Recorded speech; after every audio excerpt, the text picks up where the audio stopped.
welcome to Daily Dictation. This week, we are looking at the topic online school, and these videos are for low intermediate English speakers. This video is an interactive learning video to make you feel like you're in my class with me. I do this with my students all the time, and it's to help you practice your English. So it's a dictation exercise. I will read to you 5 sentences, and you will write them down on a piece of paper or in a document and practice your spelling, listening, writing, and grammar skills all at once, as well as your listening skills. So why is this important? If you're studying for IELTS, TOEFL, CELPIP, PTE, anything like that, there is always a listening part on that exam. If you're able to take really good notes while you're listening, then your answers will be near perfect. But in order to take really good notes, you have to perfect the ability to write while you listen in English at the same time. This is what this video will help you with. You should practice it every day to get this skill so it comes naturally to you. Okay, so this is also a great video because I go through some vocabulary about this topic with you. So if you're going into one of these exams, then you might get posed with questions on this topic, and you should know the correct vocabulary words to answer these questions. The more specific that you use these words and your ability to use these words will show your examiner that you are a very good English speaker, you are proficient in the language, you're going to get a good score. Okay, so let's go ahead and get started.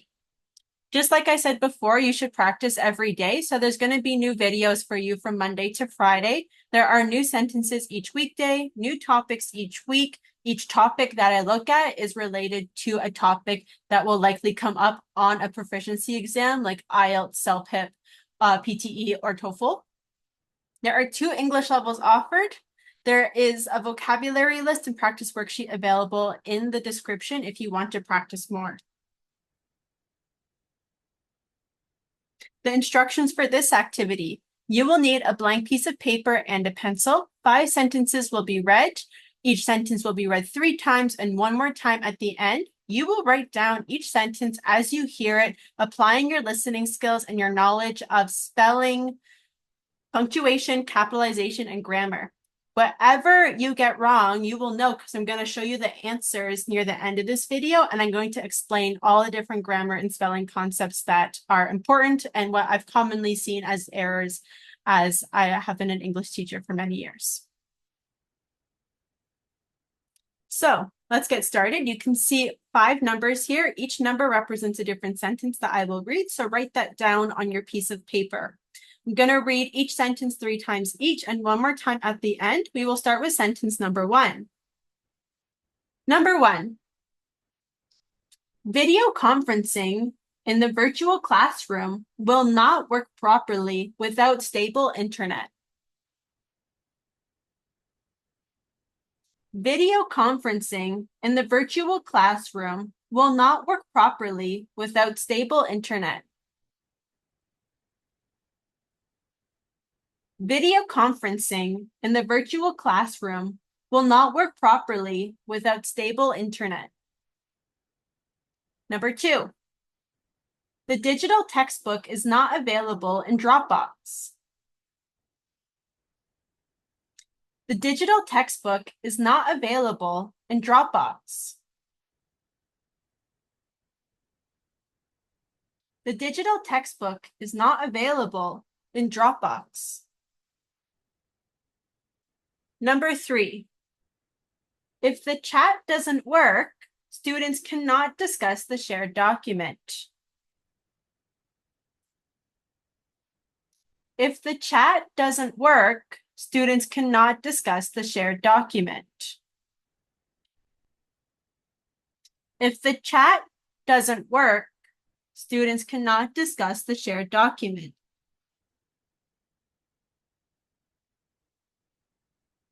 Number 4. E-learning cannot happen without stable internet. E-learning cannot happen without stable internet. E-learning cannot happen without stable internet. Number 5. Dropbox does not have the shared document.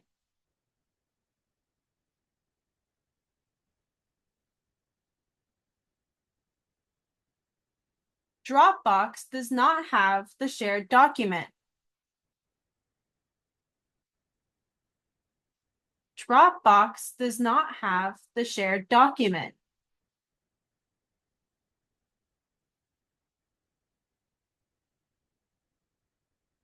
I'm going to read each sentence one more time, starting with sentence number 1. Video conferencing in the virtual classroom will not work properly without stable internet. Number 2. The digital textbook is not available in Dropbox. Number 3. If the chat doesn't work, students cannot discuss the shared document. Number 4. E-learning cannot happen without stable internet. Number 5. Dropbox does not have the shared document. Okay, great job, everyone. I'm sure we all did really well. Let's get ready to check our answers. If you found that this video was a little bit too fast, I recommend that you watch again. And when you watch again, you can adjust the playback speed to make it go slower.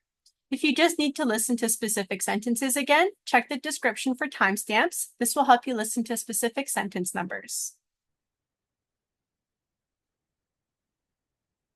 So let's check our answers. We're going to start with sentence number 1. Video conferencing in the virtual classroom will not work properly without stable internet. Okay.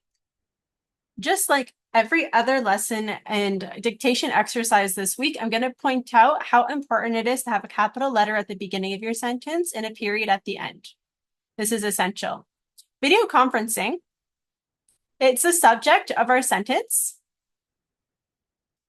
and it works like a noun. Because it works like a noun, but it has ing just like a verb, we have a special word for that. It's called a gerund. So keep this in mind.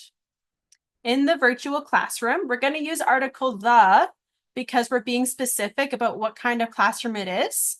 So the is for a specific noun, virtual classroom. Will not work properly without stable internet. So this is future tense, will not work. So we have will, which is our helping verb. Not shows that it's in negative form. Work, we're going to put the verb in the base form of the verb. The word will not work, it's future tense. Properly, we have ly here. This is really important. We don't say will not work proper. We say will not work properly. People say proper. Sometimes you might hear some English speakers say this. It's actually not correct English. So if you're going into an exam and you use this, it's actually not correct, but day to day, it's not a big deal. Anyways, the reason why it's an adverb is because we're modifying the verb. You're explaining how it's going to work. So you're not modifying a noun. If we're going to use proper, that's an adjective, is used to modify a noun. Properly is an adverb because it's used to modify the verb. How is it going to work? Not properly. So here we are going to use this word to modify this verb. That's important. Let's look at the next example. The digital textbook is not available in Dropbox. So here, this is our subject, although it's long. Is not, so this is the correct form to be, because this is singular, so we're going to use the singular form of be, which is. Not. You know, you can also do the contracted form isn't. Same thing for up here, you could say won't. Usually that's okay. However, if you're writing for an exam, you should use the not contracted form. So use will not. Use is not in your writing for an exam. Okay, because the contracted form is not formal enough. Your exam should be in formal writing. In formal writing, we don't use contracted forms. So this is technically fine grammar, but not the best for writing. However, you can speak using contracted forms for your English speaking test if you're doing that. If you're just studying here for day-to-day English, you can use whatever form you want. Usually for day-to-day casual English, if you're going to an English-speaking country, we usually use the contracted form.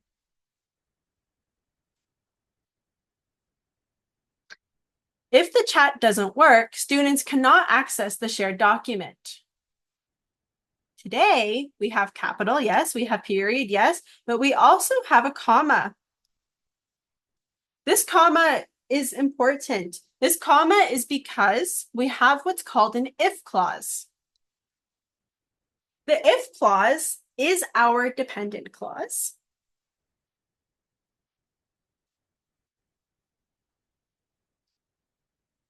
I'm going to write that up here.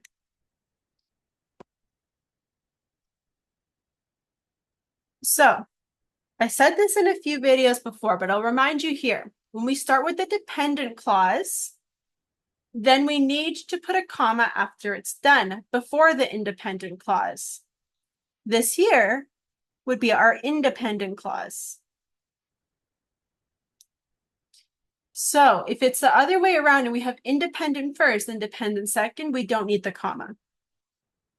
Now, this if clause is a special thing in English that we call a conditional sentence. There's many different kinds of conditional. This particular sentence is in the first conditional because it's talking about a very real possibility.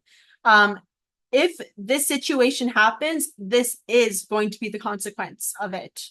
So because we're talking about very real possibility, we call this the first conditional. So that's the type of sentence it is. Now, let me explain to you more about what I mean by dependent, independent clauses. When do we use the comma? When do we don't? If I were to change the order of this and put the dependent clause first, so I'll put starting at students cannot discuss the shared document. I'm going to put that here. That's going to be my first clause.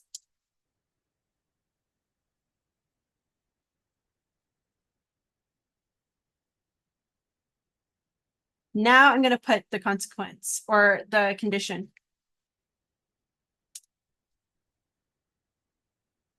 Like that. Now, because we have the independent clause first,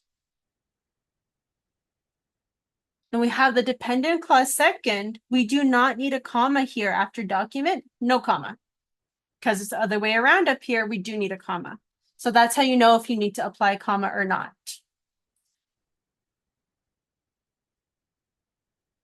Something else that is a little bit difficult in English, we always split up will not, is not, it's always two words. For whatever reason, cannot is not two words. Why?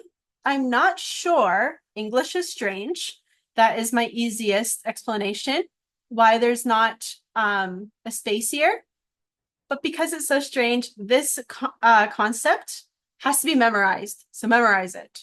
Even some English speakers don't follow this, but you should know anyways. E-learning cannot happen without stable internet. E-learning, capital, period, gerund, because it's acting like a subject, it's acting like a noun. Cannot, again, that concept of putting together can and not, making it one word, gotta be memorized. Without stable internet. That one's pretty straightforward. Happen is our verb there.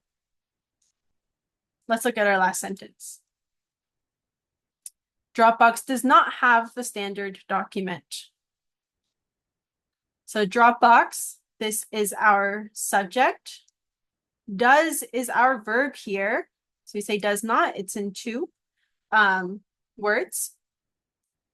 Have, this is our verb. This is our auxiliary. I think I said it was our verb, but it is our auxiliary. And this is our main verb, have. And then the object is the standard, the shared document. So that is an overview of the different things about this spelling, how cannot has to be one word, some of the grammar and punctuation concepts that's good to know, and just knowing the different elements. So what is a subject? What is a verb? What is a gerund? All of these things. What kind of sentence is number 3? This is all good to know. Now, the bold words are words that are really important for your vocabulary expansion. So let's have a look at this list here. We have stable internet, device, chat, video conferencing, virtual classroom, Dropbox, digital textbook, e-learning, shared document. So make sure that you're familiar with these words. Make sure you know how to use them and the different forms. If there are any, make your own sentences with them. Besides that, we are all finished for today. We are all finished for this week. So if you want to challenge yourself with some harder words, look at the high intermediate daily dictation. Look at studying some of the grammar concepts that I've pointed out to you. If you don't really understand them or still want to focus more, there will be grammar videos on some of these concepts coming up in the coming weeks, so keep an eye out for that. Thank you so much. Keep practicing the best you can, and I'll see you next week. Bye-bye.